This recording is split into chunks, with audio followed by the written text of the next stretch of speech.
Shalom, puji Tuhan.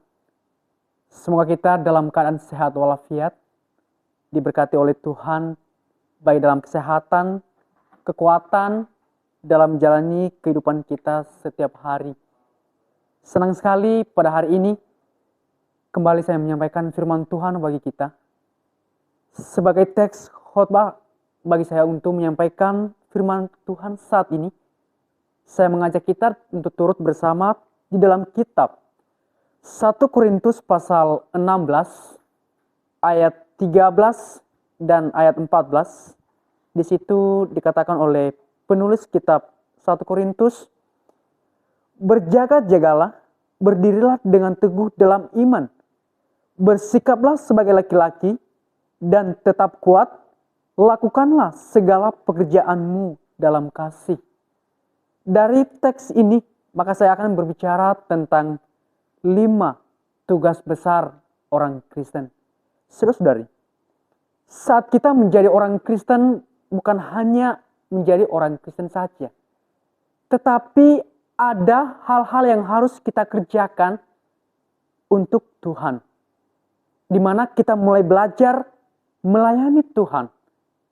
Contohnya melayani di dalam peribadatan, memimpin doa, memimpin pujian rohani, memimpin perjamuan Tuhan, memimpin persembahan, memimpin khotbah, dan lain sebagainya. Dan kemudian orang Kristen harus memiliki kerinduan untuk mencari Tuhan. Maka setiap orang Kristen memiliki tugas besar untuk dikerjakan bagi Tuhan. Tujuan saya untuk menyampaikan firman Tuhan, untuk mengingatkan kita apa yang menjadi tugas besar orang Kristen.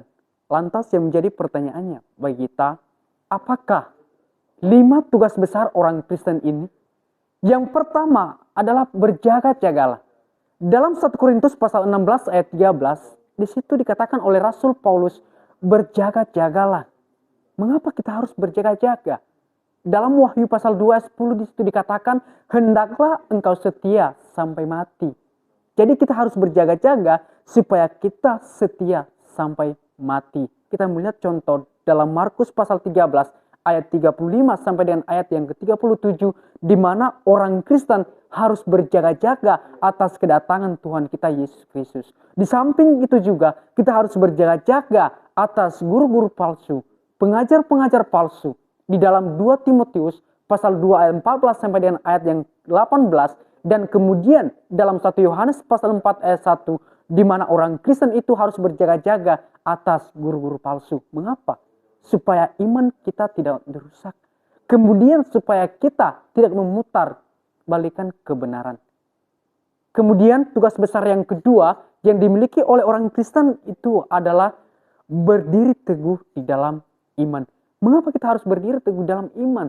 Lalu bagaimana supaya kita harus berdiri teguh dalam iman? Saudara-saudari, Rasul Paulus memberitahu kita di dalam Efesus pasal 6, secara khusus dalam ayat 11 dan ayat 14 sampai 19, di mana orang Kristen itu harus menggunakan senjata Allah. Supaya apa? Supaya kita bertahan untuk melawan tipu muslihat itu. Kemudian tugas besar yang ketiga yang harus dimiliki oleh orang Kristen itu adalah bersikap sebagai laki-laki. Apa maksudnya bersikap sebagai laki-laki? Di dalam bahasa Inggris dikatakan Christian, we must be strong and brave. Artinya apa? Menjadi orang Kristen yang kuat dan berani. Setiap orang Kristen, baik laki-laki maupun perempuan, harus kuat dan berani dalam menghadapi kehidupan ini. Mengapa? Sebab jika kita tidak berani, tidak kuat, maka kita akan mudah diserang oleh berbagai pengajaran-pengajaran yang tidak benar. Saudara, kemudian kita harus juga bertahan, bersikap sebagai laki-laki, berjuang keras. Untuk apa? Supaya kita bertumbuh dan kuat di dalam firman. Lalu, tugas besar orang Kristen yang keempat adalah tetap kuat. Mengapa orang Kristen harus tetap kuat? Saudara, sebab firman Tuhan di dalam Efesus pasal 6 ayat 10, Tuhan menginginkan kita untuk tetap kuat. Kenapa?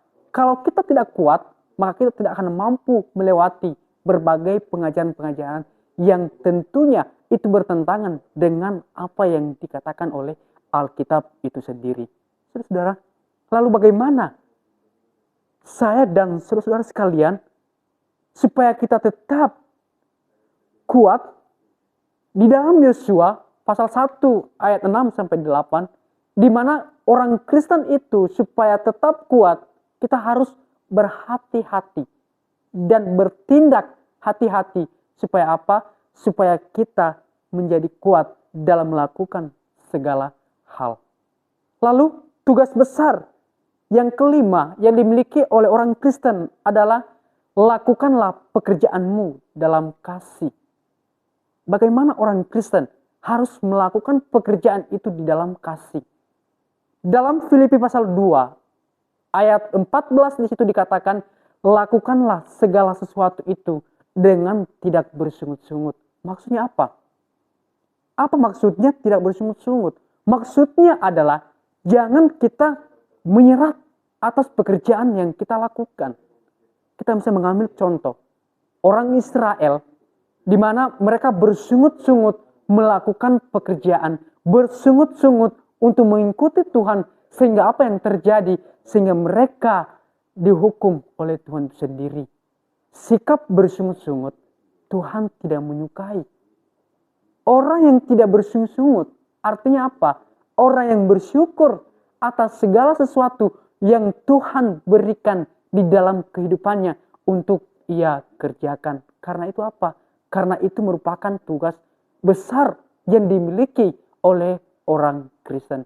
Saudara, yang menjadi kesimpulan bagi kita, jadi marilah kita sebagai orang Kristen melihat apa saja tugas kita yang Rasul Paulus singgung di dalam 1 Korintus pasal 16 ayat 13 sampai 14. Yang pertama adalah berjaga-jagalah. Kemudian yang kedua, berdirilah teguh dalam iman. Yang ketiga, bersikaplah sebagai laki-laki. Yang keempat, tetap kuat. Dan yang kelima, lakukanlah pekerjaanmu dalam kasih. Demikianlah firman Tuhan. Biarlah firman ini menjadi kekuatan, motivasi, dan inspirasi bagi kehidupan kita. Tuhan Yesus memberkati. Amin.